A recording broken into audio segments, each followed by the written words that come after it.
Well, okay, let me just say that Christina, okay, is a true historical pioneer, because in the 1980s, she was out there when there was no context at all for opposition to the feminist establishment, taking an incredible amount of flack, in academic conferences and so on, while I was struggling to get published.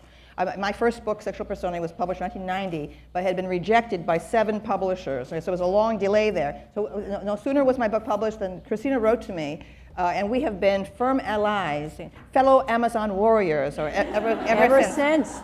And I was thinking maybe something was wrong with me, because I would read these feminist texts. The chair of my department had asked me to teach a course in feminist theory, and I thought, oh, well, I'm a feminist, a theorist, and I sent away for the various texts. And it was all sort of warmed over Marxism. They had crossed out class and put gender, very angry at our society, and saying impossibly silly things.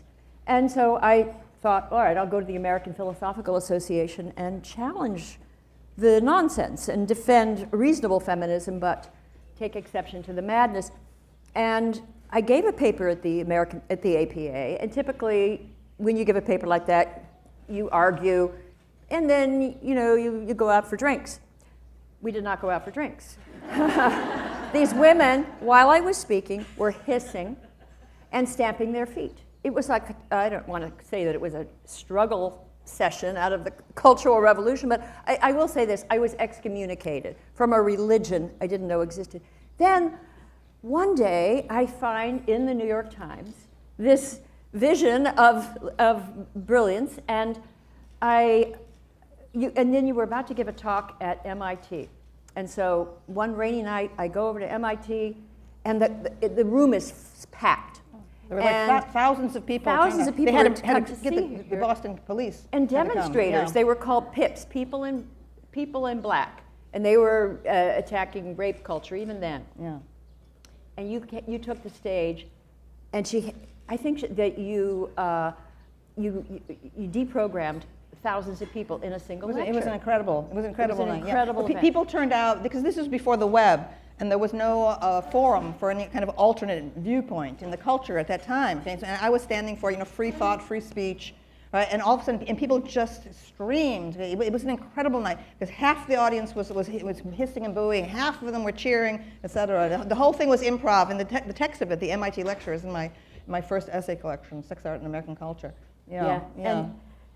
But let me just say that our generation of the 1960s was a generation that was breaking free from authority and from old patterns of thinking, etc. But it's amazing to me, how one of the major liberation movements, the women's movement, could have so become an agent of a kind of Stalinist thought control and a dogma, and a kind of policing of dogma that is very much like the sort of the ill-tempered Irish nuns, that I was clashing with in religious education, in the late 1950s and early 1960s. And I thought, oh my God, I've run into the nuns again. The nuns have simply, they just left the nunnery and they've gone into Gloria Steinem style establishment feminism. Right, constantly aggrieved. I've never seen people more prone to being offended, and they're sort of grievance collectors. Well, I think most of them, in my experience, seem to have a grudge against men. That goes way back. Now, I did not experience all this oppression by men. I came from a very vigorous Italian-American culture. 5 of my uncles went to World War II. My father was a paratrooper, and so on. All I saw was admirable men. That's all I saw. So these people like Gloria Steinem, right, who came from this horrendously unstable, background. Kate Millett, who's been in and out of institutions. She's had one breakdown after another, and so on. These women with this grievance, this hatred of men, somehow took over second wave feminism. It was not a part of first wave feminism. Catherine McKinnon, imagine her past. Oh, Catherine McKinnon. How about Andrea Dworkin? And Andrea what a Dworkin. mess she was. Oh my God. Dysfunctional personalities. She was a monster. The theories. Yeah, just like raving and on, and this like hallucinatory hellfire has been transferred over to men. And this is what's been injected into our young women. It's an absolute outrage the way feminism has been hijacked by this kind of male blaming, male bashing What is Dogma. that about? I mean, feminism for me meant that we could be as, as wild and crazy as boys, or do whatever we wanted to do, enter fields, and to learn from I thought, women finally achieved equality in education. That means that you read the great philosophers, you study the great thinkers, and then you assume that there will be women geniuses, but they will have the advantage of that education, which women at one point did not have. As soon as we get this kind of equality, what do? They start tearing down these figures. They want the women's curriculum, and let's find all the undiscovered women geniuses, the undiscovered female Michelangelo. Well, they've been looking now for decade after decade. But they have not found any female Michelangelo. There is no one. Yes, there is no one. Okay, the quality of my work comes from my admiration of the great masculine tradition. Okay, yes, women were shut out. So what? You incorporate, you assimilate the greatness of the past. I believe in greatness. That was thrown out. That was also thrown out in the 70s. We can't have greatness. No. As soon as they found out they couldn't find these hidden, then they said, okay, they started then there's no questioning greatness. the standards. Right. And there was a new, female epistemology, women's ways of knowing. It was all nonsense. Yes. But identity politics is what really knocked the bottom out of the liberation movements of the 70s. Everything suddenly balkanized. Okay? What I was looking for, I feel that my solution was truly radical, to abolish departmental structure, to go to a more general vision of the humanities in the way they had at Oxford and Cambridge, where you're reading in certain areas in a kind of improvisational, eclectic manner. Instead, they immediately said, we have these new liberation movements, and our colleges don't look like the future. Therefore, let's have women's studies. Okay, let's have African American studies. Let's have Native American studies, and so on. So everything was split, and then what happened is these became political fiefdoms. People just threw money at them as a kind of a PR move. The administrators wanted to show that they were doing something for liberal women. politics. Yeah, and so that's what we've ended up with, these political cells. Okay? A women's studies, gender studies program that does not have biology included in it, okay? We have people graduating with MAs and PhDs in gender studies who have never opened a book of biology, cannot tell you anything about hormones or deconstructed biology. They're above, they don't believe in it, okay? This is the mess we're in right now, okay? The absolute ignorance, the incompetence, the mediocrity, okay, of these faculty members. We blew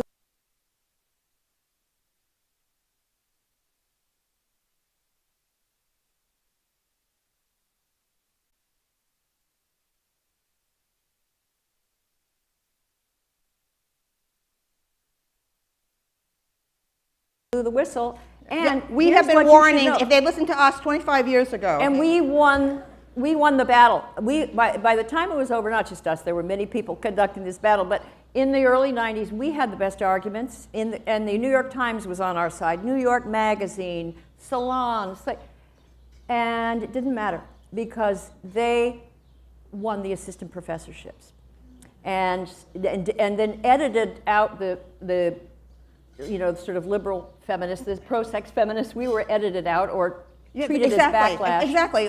So young women don't read Christina's us. works are never included in any curriculum. Okay. You would not know. We were no. You would never know that there was erased. any dissent to the prevailing women's establishment view. Okay. But beyond that, you see, one of the problems was that really smart and talented people did not go into women's studies. Exactly. Okay? So they were second and third raters right from the start. Okay. There were people looking for a dogma. Okay. It's an absolute shambles. The way they threw together women's studies like this. Let's have women's studies. Okay, well, all right.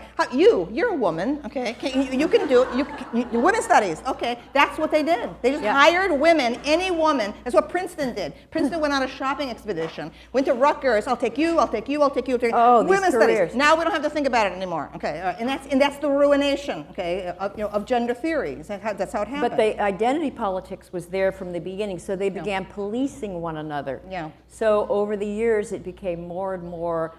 We don't even have women's studies anymore. They have renamed it now women and gender, because it's thought to be sexist even to and the gender theory is coming from post-structuralism, okay? Right. If you want to see an expose of that, read my Junk Bonds and Corporate Raiders, my attack on Foucault, okay, from 25 years ago. Yeah. Foucault is the new god, okay? They got rid of Jehovah and now they have Foucault, okay? Right. Today, that's all. Right? So all these gender and all this like gobbledygook, okay? There imitating French discourse that they can't even read in the original. Most of these people, okay, you cannot believe the low level of gender theory discourse that's now leaked into the media and into the administration, into because politics. the people that majored in this and read Derrida and Lacan, they're now journalists, feminist bloggers. Not only journalists, they're into the regulatory agencies, okay, and they're forcing all this gender stuff, okay, into school districts.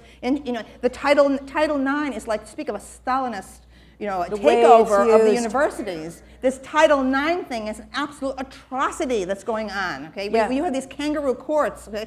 Faculty being brought up on charges in front of an administrator who's obeying a command from Washington. I mean, we're talking about... And it's all done in secret? And no accountability. And no lawyers. You can't have a lawyer. And there are over 100 young men that are now suing. And I've read some of these cases, and you read the cases, and you can't believe this could happen in contemporary America. And the faculty lay down flat to let this happen. Okay? See, all the great leftists. Where are the faculty? The great leftists who are always talking about surveillance and all this stuff from Foucault, they were absolutely castrated when they were confronted with an actual takeover of their own universities. Right, by this network of apparatchik administrators, the administrative state. Absolutely. An octopus. Yes, absolutely. Okay, but where do you think this leaves young men today in education? Alienated. Okay, obviously it's a terrible disturbance from in sexual relations. This is a horrible thing that's happening to romantic relationships in this culture. It's all policed. It looks to me as though the way society used to police and monitor the lives of gay people, now it's moved to heterosexual males. They're under constant criticism, surveillance, and their normal sexuality has been pathologized. And so the fact that boys get in terrible trouble, my friend was in a fraternity at, I won't say what school, but they sent out little, invitations that had a silhouette of a sexy woman. They were practically, thrown out of school because they liked an image of an attractive, beautiful woman. So this is, for males now, heterosexual males is treated as some kind of, ill behavior that has to be be and they should be punished for. And well, I take as a career college teacher, I take the very extreme view, 1960s view, okay, that college administrations should absolutely stay out of students' lives, okay, to surveillance of their speech and of their conduct, except when something rises to the level of a crime, in which case it should be reported to the police, okay? So all of this maneuvering and in diversity training and sexual harassment sensitivity training, all that stuff, this has to stop, okay? This is sick. It's Kafkaesque. It's like out of a nightmare, Twilight Zone world. Okay, how have we tolerated this? Okay, and so young people, okay,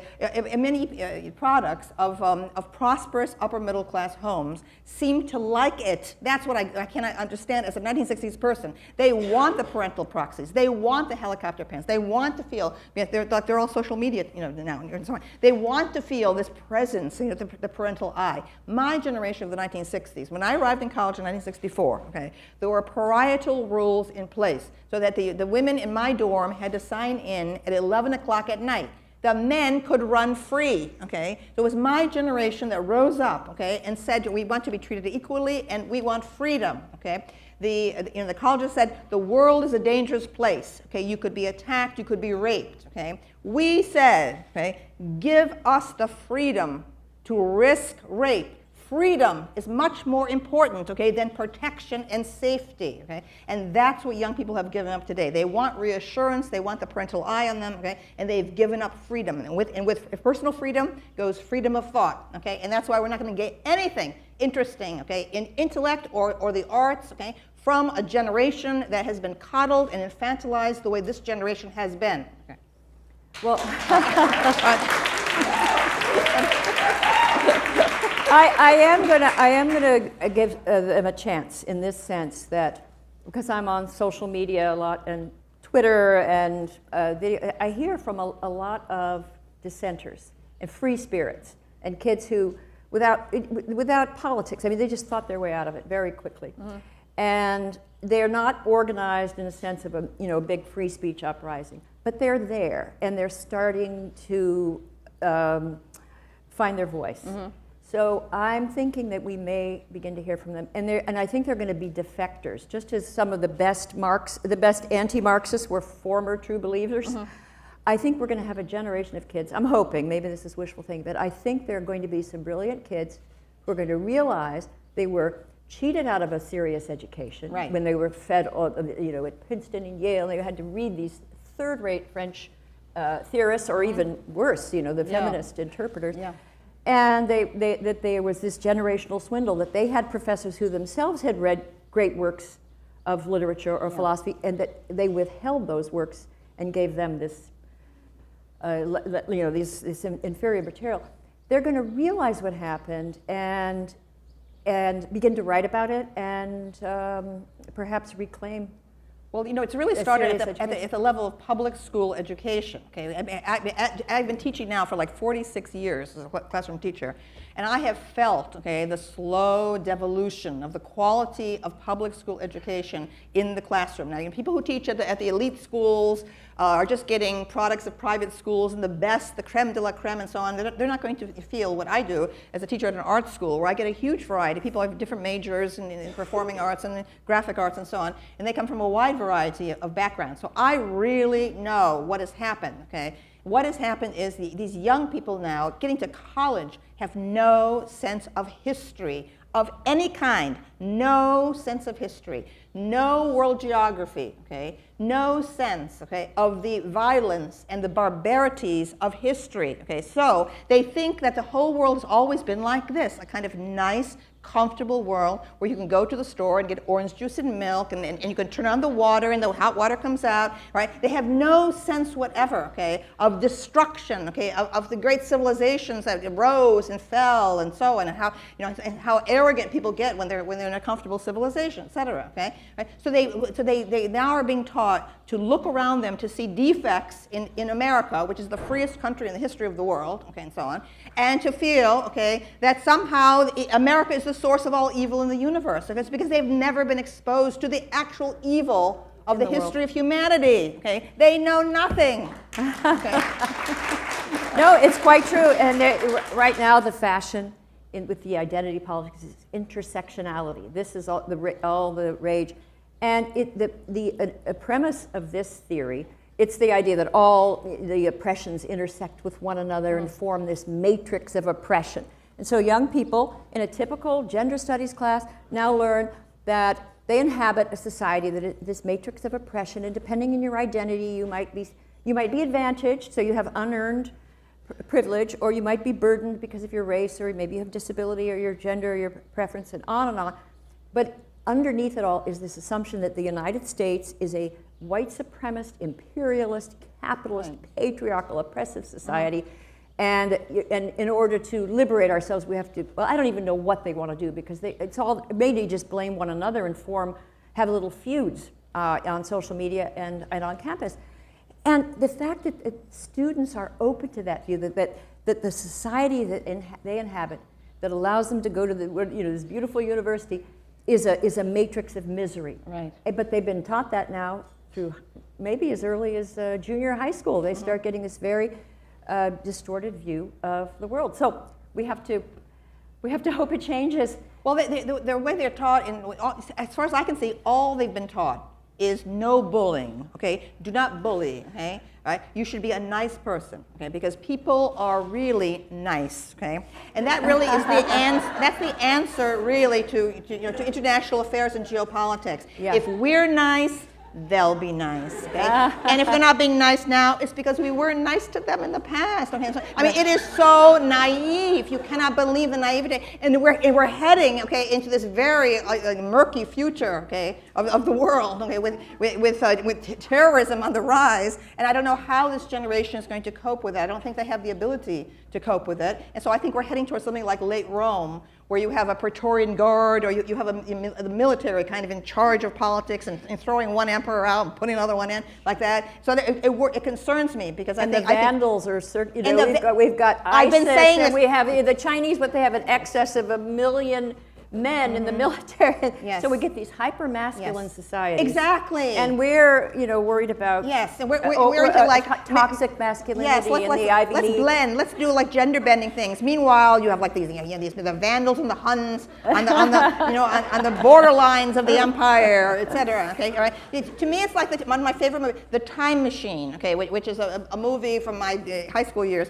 Of H.G. Wells' novel, a futuristic novel, and you have humanity has split at the end, okay, into the Morlocks. Okay, these are horrible or industrial. They're under the kind of subterranean enslavers, and then you have the Eloi. The Eloi are all very gender bending, and they're like the boys are very girlish, and they're all kind of they're eating fruits and they're lying and they're enjoying life and everything's very hedonistic. There's a girl drowning. Look, a girl is drowning. They can't do anything about it. And that's what our universities, our elite schools are turning out. The Eloi. Oh, you're right. Oh, you're right. Yes. Well, there we are. Yep. So, and then we have on campus this new regime of protecting students from microaggressions and trigger warnings and safe spaces. Yeah. Where did this come about? I mean, how did this come about?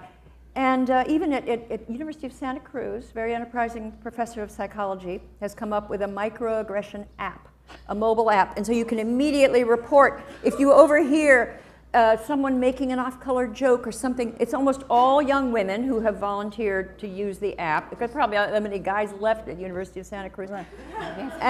And they're policing one another. It's an anonymous surveillance system that would have made the Stasi envious. And so you can now be reported. Oh, it's overheard. You made, and to see this, and I think Santa Cruz. Think about what that school. When I was in high school, that was where you went. The free spirits, the stoners. Right. I think the stoners are still there. But just you went there to experiment, history of consciousness, and now it has devolved into this sort of this very, very controlled, and I don't want to say Stalinist, but yeah, Stalinist. It is very codified. Like I just last week saw with the Penn State codification, okay, of surveillance and how to report. And every category of possible offense is listed with the numbers to call. And they're encouraging people to report. Report on fellow students. Report on faculty. Report on staff. This is madness. This has nothing whatever to do with intellectual development or education. And the cultural appropriation. Yes, and cultural appropriation. That cultural appropriation is civilization. Okay, that's what civilization is. Of course, my God. You see, if you've never been exposed to the history of the arts, then you don't understand how style and influence cascade down over the centuries and is absorbed. And stealing and absolutely, from ancient Egypt on, for heaven's sakes. Yes. But you know nothing. If you've never been exposed to anything historical, then of course everything seems like theft. Okay, what are they talking about? This is absolute madness. Okay? I was in Petra in Jordan. I went. I don't know if you can do that now, but you could take a bus from Eilat in Israel and go to Petra, and it's beautiful, but it's all, just stolen ideas, magnificent, but it's just a kind of tribute to cultural appropriation. Oh my God, Christ was born into a period that was Hellenized, okay, right, in the ancient Near East, for heaven's sakes. There was the Hellenistic period. They don't know anything about this. Oh, please. They never heard of ancient Greece. Okay, and so, right? All of the great thinkers, okay, all of the serious artwork, okay, is out, okay. So, practically every class I give, I do a timeline on the board, okay, that shows centuries and decades within centuries and so on. The kids have never seen a timeline, okay. They've never been taught in that way, okay. You need a timeline. Absolutely, and their sense is only of the present. In fact, I remember it was like 15 years ago now. I was giving a lecture for the history department at Yale it's actually about religion, and I was complaining about this presentism thing, where there's so much focus now on the present rather than knowledge of the past, which I think is the key to understanding everything about humanity is the distant past. And he said that is so true even in his field of history. He's the chairman of the department, and he said he was having trouble in the field of American history finding any specialists among grad students, okay, and young faculty in a period before the Civil War. Okay, everything was Civil War and post-Civil War. He couldn't find it. He was having great difficulty finding anything, earlier, okay, in terms of New England history and so on. And he said, and forget it, he said, about trying to find a young medievalist. Okay. Right. Yeah. Okay. So as religion goes, also, it's another thing. Okay. I have said that in my experience, that you can encounter someone from the South, an evangelical Christian, okay, who dropped out of school at age 14 but studies the Bible. That person has a better sense of Western history, okay, than these graduates from Harvard and Yale, okay, because they're thinking in terms of these 2,000-year cycles, right? And a movie like The Ten Commandments, which I recommend to my students all the time, okay, the Cecil B. DeMille one, the 1956 one with Charlton Heston, okay, and Yul Brynner and so on, that is a fantastic revelation of history. The Jews, okay, for heaven's sakes, at Passover, remember history, okay? So when religion goes, that's another thing that's taken history out the window. Right. And so we need to give reason for hope. Wait. We've got to make clear. We should make clear what our philosophy is. Okay, our philosophy is. She says equity feminist. Okay, I believe in equal opportunity. We are equal opportunity feminists. Okay? But we oppose special protections for women. Okay, right. True equality means that women cannot be treated as separate, more fragile beings. Okay, as if they're like little dolls. That's what's happened. It's I call the current feminism on campus fainting couch feminism, and it's suddenly that women, are so hypersensitive if they even hear the slightest hint of an off-color joke, they swoon like those ladies, 19th century ladies in their chaise. Yeah. I think they were swooning because of their corsets were too tight. That's another story. But anyway, I don't know why. So that we are cultivating this new culture of fragility. It is. And it's a neo-Victorian, And to me, you see, what it really is bourgeois. Okay, it is coming from bourgeois principles or assumptions. Whereas I call my feminism street smart feminism. Okay, by which I mean that you on the street. Okay, you have to be constantly aware. You have situational awareness of your environment. Okay, and in my experience, women from working class backgrounds or from the country, rural women, okay, have a much more accurate sense of human reality. That the world is a dangerous place, but you are responsible for your own safety. You can't wait till after the fact something happens to you. Oh dear, oh mommy and daddy, okay, oh please comfort me, etc. Okay, I believe in being prepared at every moment, meaning also in the workplace. Okay, like my philosophy is that there is no hostile workplace. Every workplace is hostile. Okay, all right. All right. At every moment of every day, every encounter that you have, okay, as a woman, okay, with anyone, another woman, a man, a boss, anyone, okay, that it is your responsibility, to convey exactly how much you will tolerate and will not tolerate. You set the lines, okay? There is no like after the fact, feeling, oh, I shouldn't have let him say that, okay? Oh, well, I'm afraid of getting fired. No. Your responsibility is to yourself, okay? To your dignity as a person, okay? Do not tolerate for one moment anyone who says something off color to you, because people are always feeling you out, trying to see, okay? Is this someone I can embarrass or flirt with or whatever? And if you go like kind of a simpering kind of thing, even though you're inwardly distressed, you are simply making yourself into a patsy, okay? All right? So a woman has to take her own personal dignity, okay, at heart. This is the number one issue, okay? And stop farming out responsibility to everybody else in the universe. Well, yeah, that's your her Amazonian feminism. Amazon. And I recently reviewed The Second Sex of Simone de Beauvoir, and there's a lot that's problematic in that book. But I loved it when I was younger and read it, and that's really what her essential message. She has a lot of peculiar messages in there, but her essential message is exactly that: is kind of an existential responsibility. Right. For yourself and not copping out, and how we stop teaching that to students. And students used to love existentialism and to study it and to think about authenticity and responsibility. And if we could go back to that, because that did seem to. I was teaching philosophy for many years. Some of my most successful classes were an existential text and Simone de Beauvoir. But now it's this infantilization and. But I will say it's not. It's an unfortunate mix of infantilization and the bourgeois culture you described, and this hard line kind of a neo-Marxism that makes it possible for people. A lot of young women, if they're victims, then they have a place of privilege in this hierarchy of disadvantage, And so the more disadvantaged you are, the more prestige you have on campus. Right. And then you can tell anyone that disagrees with you to check their privilege and stop mansplaining and shut the F up, you know. So there's this is going on now, this intimidation and so forth. But it's this mix of fragility and fanaticism. Well, What are they? They're fragile. They're fragile thugs. But the Marxism they're getting is just armchair leftism. Okay, these people are not authentic leftists. These people who are studying like Lacan, Derrida, and Foucault. All right, just like they think that somehow coming out with some abstruse chain of like incomprehensible argument. Okay, that is leftism. They're interrogating. They're speaking truth to power. These people are fat cats. Okay, the leading leftists of the Ivy League and the elite schools are multimillionaires. Do you know what they're paid? Okay, these fake leftists and so on. They've played one school off after another. Okay, right? And they've hidden that. Okay, they pretend such compassion. Okay, for the poor. They've never lived among the poor. They know nothing about the working class. This is why I personally am a fan of Bernie Sanders. Okay, so Bernie Sanders has the old, passionate, empathic style of leftism of my generation. Okay, he's even older than I am. Okay, and so on. Right, but that is the way the real leftists were. Okay, they had this like passion. They didn't like to go to fundraisers and sip cocktails. The Democratic Party got its ideas from the labor movement, and now they get them from the academy.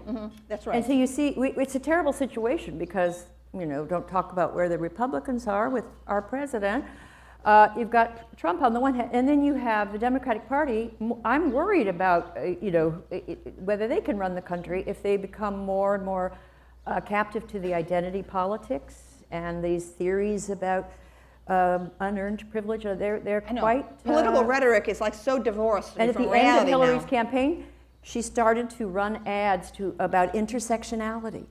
And to appeal to, you're not winning millennial women. And I saw her take on this language of sort of college leftism. So we can't depend on the Democrats, but I'm not sure the Republicans are offering us salvation. So when I say that I'm looking for hope is that the only place I find hope is in this. I'm still a registered Democrat, but I've been hanging out with conservatives for many years, and they always talk about the law of unintended consequences, and things are going to be even worse than you think. So I have a reverse law, which is the law of, I once called it the law of happy surprises, but someone said that's not serious, so I said the law of fortuitous reversals. Just when you when you least expect it, the Berlin Wall falls. Okay, this little Berlin Wall, it's got to fall, and maybe it'll happen when we least expect it. Something is going to come. Just some brilliant undergraduate's going to, a 19-year-old Camille is going to come out and just tear it. This is what I'm waiting for. Okay. Well, first of all, so we have to get the government out of the campuses. Okay, so the point is, I'm like hoping, okay, that with that the Department of Education, okay, will absolutely cut the cord of all this compulsory Title IX training that's going on and this kind of oversight of the college campuses. I mean, it has to start there, and also. Trump has been making noises. No federal funding if you don't guarantee free speech rights on campus. All right, people might think that I, as a college teacher, might think, oh, that's terrible. No, okay, it's about time, okay, that the government threats have to do something to do with the intellectual substance, of college life, rather than all of this external frou-frou, okay, which has to do with the social lives of the students, about which the colleges should not, in the least, be concerned and be intruding. Well, you're absolutely right. Those two things you said. One is the Department of Education sent out this letter in 2011, the Dear Colleague letter to all colleges, reading them the Riot Act about how they had to take claims of harassment seriously or they would lose their funding. The colleges overreacted, and people wonder if anybody graduated from college before 2012. They don't recognize what's happening on the campus today. They'll tell you. One of my sons didn't graduate that many years ago, and he said none of this was at Vanderbilt when he was there. Now Vanderbilt's become very carried away with identity politics and these punishing codes. it's because of that 2011 letter. Right. The Department of Education overplayed its hand. They sent out this directive which sanctioned censorship, terrified already risk-averse, meddlesome deans. Right. And then more and more money was put into these diversity, anti-harassment efforts. Right. And so now we have everything we've been talking about, the microaggression watches, but that was because of the government. Because before that, we've been arguing with these radicals for years, but you didn't hear from them. It was not something that was very prominent on campus, that people would just laugh at them. What the Department of Education did is sort of weaponized the sensibilities of the most neurotic people on campus, Right. the angriest people Right. in the Women's Studies Center, and then the other groups through the intersectional connection. They all work together. And so you get the most radical African American kids, the most radical women, and the gay groups. They're all, so you get the most, and they have the government behind them. Absolutely. You can make the most frivolous claim, okay, against a faculty member, okay, Against and a then faculty you have member. this. It's something out of Hawthorne, okay. All of a sudden, All you get of a sudden. yeah, it's like the Salem witch trials, okay, and all notional faculty rights has been thrown out the window. And the government had no right to do that. So what they Absolutely have not. to do, what they do have a right to do, is in public universities, those universities are, the First Amendment is in full force. They do not have, they have to live according to the United States Constitution, and they have a right to threaten support. And so what I want to see, and this is something we could work for, and students want to know what to do, is just as they have this whole little empire of harassment workshops, we need First Amendment workshops and free speech officers and a network of people to protect freedom, and that actually Right. would help education. Right, Because right. if you don't have freedom, you don't have thought. Exactly right.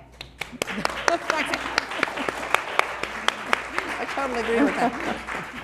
And although, as I said, I'm a registered Democrat, I've objected for years to the way the feminist movement in the United States was hijacked by the Democratic Party. I mean, Gloria Steinem, has operated it simply as an arm of the party. Okay, and like I belonged to Planned Parenthood, for many years, and finally I began to realize that it too was just a covert operation, okay, for my own party, and I quit, and I will not give them a penny, after that. And so there's this kind of symbiosis also with the Manhattan media, between the Gloria Steinem Democratic Party and so on. So you're getting all this manipulation of news and this turning of issues toward this is about women when it's really about the life of the party. So this is one of the things I found most unpalatable about Hillary Clinton's candidacy.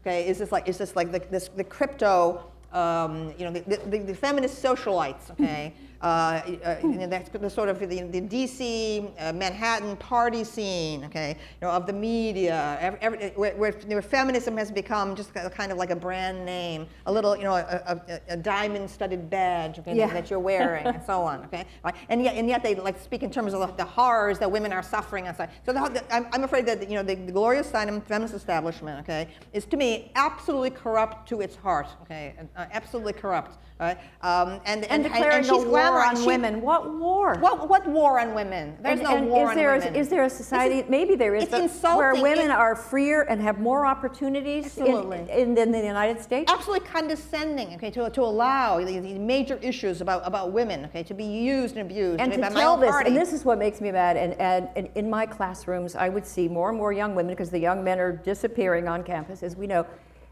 And there they were, poised to take on the world in ways that women in the past did not have possibility, and women in many parts of the world. And yet that was just the moment where in their women's studies classes, their English classes, they would be told that the world was rigged against them. Yeah. That they, don't think about going into the sciences, it's all set up. You're a victim. And it wasn't. Yeah. And it was, and I tried out, when I was writing Who Stole Feminism, I wanted to make sure I wasn't out of touch with 20-year-olds, so I would try out my ideas. At the time, it was a lot of working class young women at Clark University, and they agreed with me and cheered me on. So I still try to go back. I go to the campus a lot to talk to students and make sure I'm, not, missing something. But that gives me hope that they're still there. They on the campus. They don't know. The problem is right now they hardly know that people like you and I exist. Right.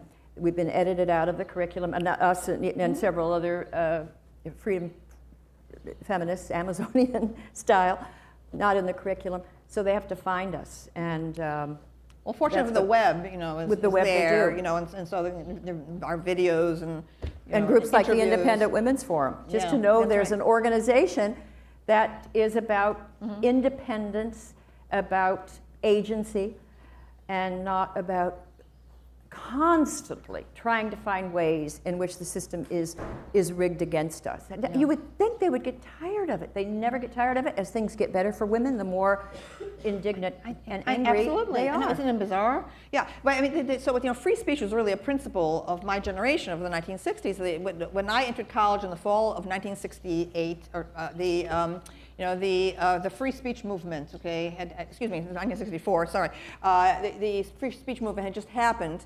at the University of California at Berkeley, which makes it all the more tragic, of course, the horrible events that occurred at Berkeley, which was almost like Kristallnacht. Would you believe this at the sacred ground of the free speech movement?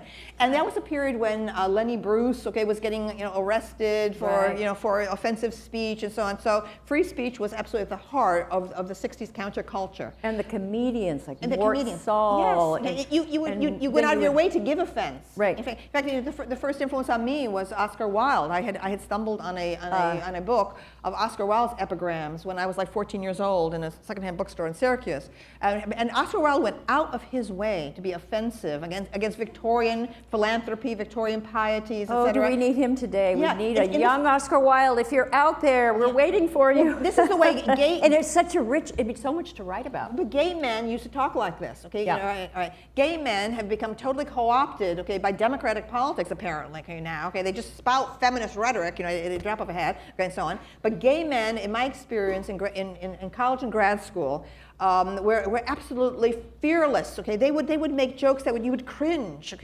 Jokes about people in wheelchairs, people with crutches. I mean, you wouldn't believe what gay men would say, So there was like I learned this power, the power of offensiveness, from gay men, and I want gay men to go back and recover that, So a little bit of it sneaking back, with they're starting to be interested again in like Joan Crawford and Betty Davis. There's a new thing about their feud, etc. They're horribly made. They turned it into a little feminist. Yes, as usual. I could we're only getting watch that one a lot. Nevertheless, Betty Davis and Joan Crawford, were admired by gay men, for their absolutely incredible, they're like they had flamethrower tongues, etc. Yeah. So maybe there's now a thirst, again, for authentic speech. There has to be, and Joan Rivers. Oh, Joan Rivers was one of my heroines. Me too. Oh, what a loss! And she would joke about anything. Anything. And she explained that and she would explain, and Mel Brooks has said this too. It comes out of a Jewish tradition of terrible suffering and injustice, but learning that you could diffuse it of power. And as long as it was done, as Mel Brooks said, if you got love, say what you want. He had that, and he made these wonderful movies. You couldn't show his movies today on campus without a committee being alarmed. And Joan Rivers joked about her husband's suicide. I mean, there was absolutely nothing, off nothing, off target for her. Oh, she was amazing. Yeah, she was one of my primary. In fact, I was called the academic Joan Rivers when I first arrived. On the scene. Yeah, okay. And I was on her show because she liked, for whatever reason, she liked the War Against Boys. And she interviewed me. I have it somewhere where I was. Well, she admires strong-spoken women. Yeah, she likes outspoken women. But now, Jerry Seinfeld says he won't appear on campus anymore. There were several comedians who said they won't because they said there's no sense of humor anymore. Humor comes from violation of taboos. This goes all the way back. To Aristophanes, the period of ancient Greece. And if you can't have, if taboos now have to be protected, rather than exposed, then the whole dynamic, the whole energy dynamic in culture is gone.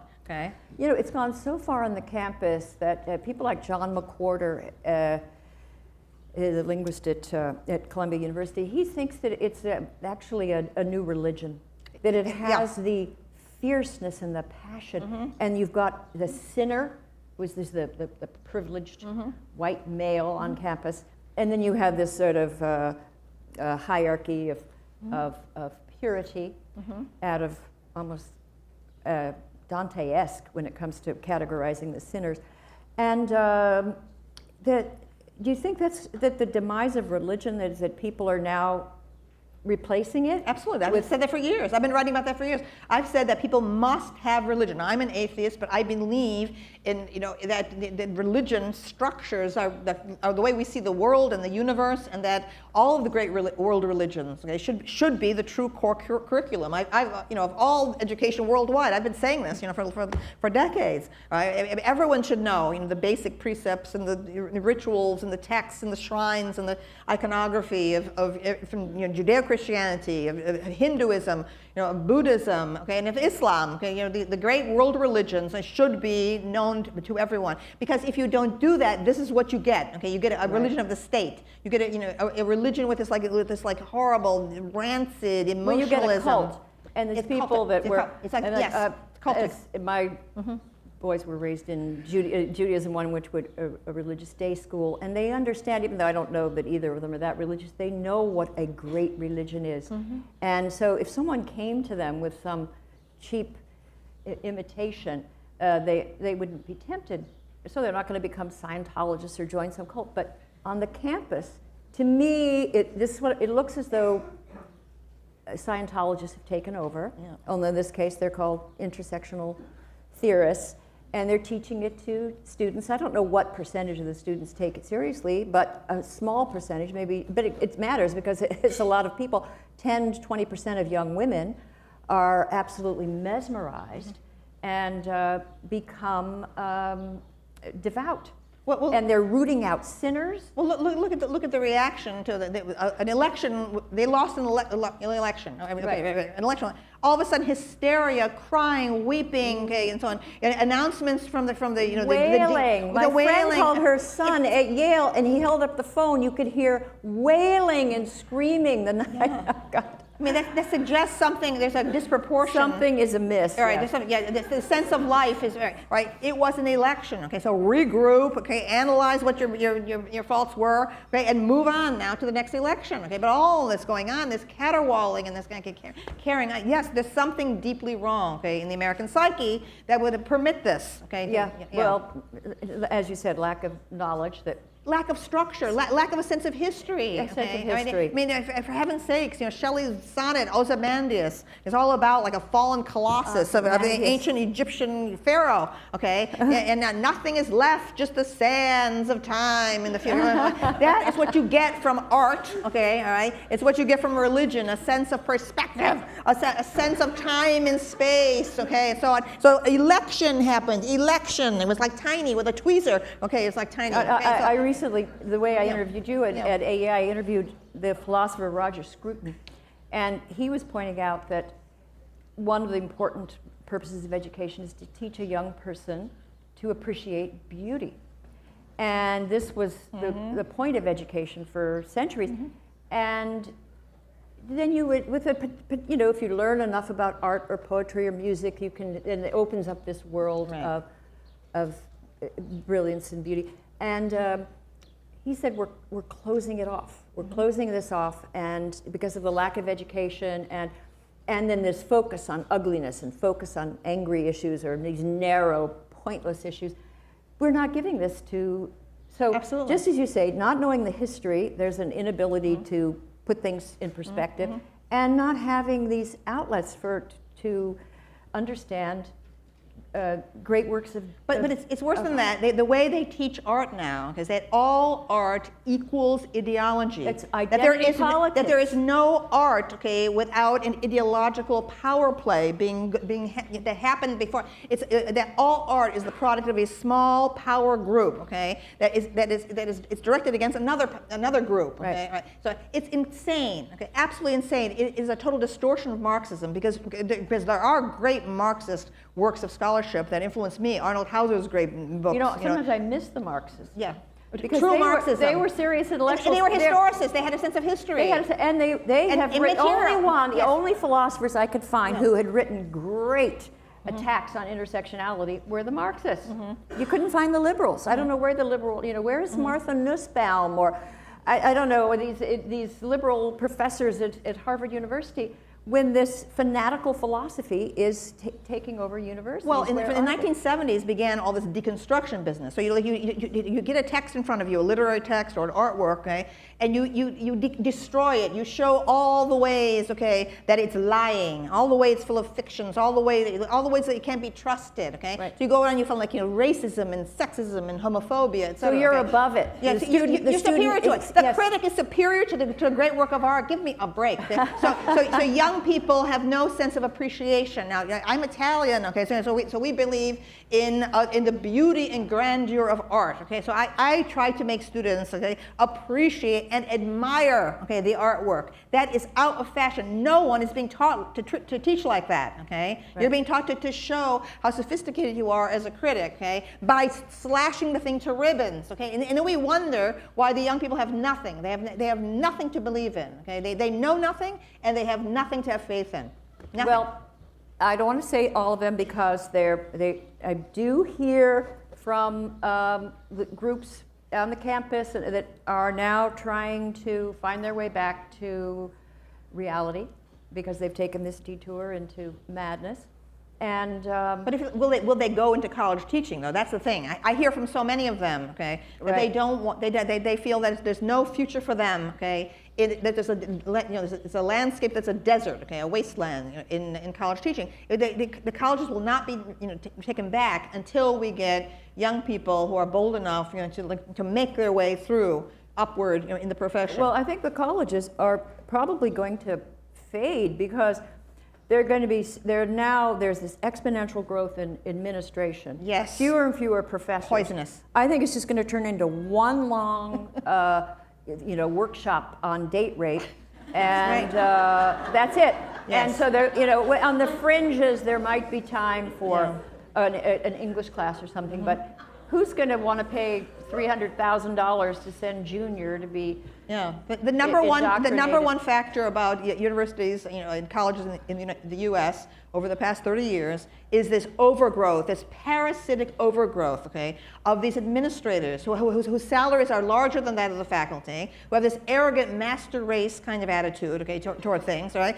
And now you have people who are running the colleges and universities who never had any past experience in teaching, okay, and they have no sense of academe, right? And also tenure is being abolished, okay. Which I was always opposed to that. I thought, why should teachers have a lifetime contract and other professions don't? But the point is, as the tenure has shrunk, like my university no longer offers it, and so on, you're getting more and more long-term contracts, and you're getting much more adjunct teaching. Okay, and there's a whole oppressed class. Oh, they're so oppressed, and they can't say anything. Yeah. We probably have to start wrapping this up. So I will just say that someone has called our universities islands of repression in a sea of freedom. And well put. We are on campuses urging rebellion among the islanders, and I think it will come. I'm waiting. Okay. I hope sooner rather than later. All right. Thank you all for coming. Thank you.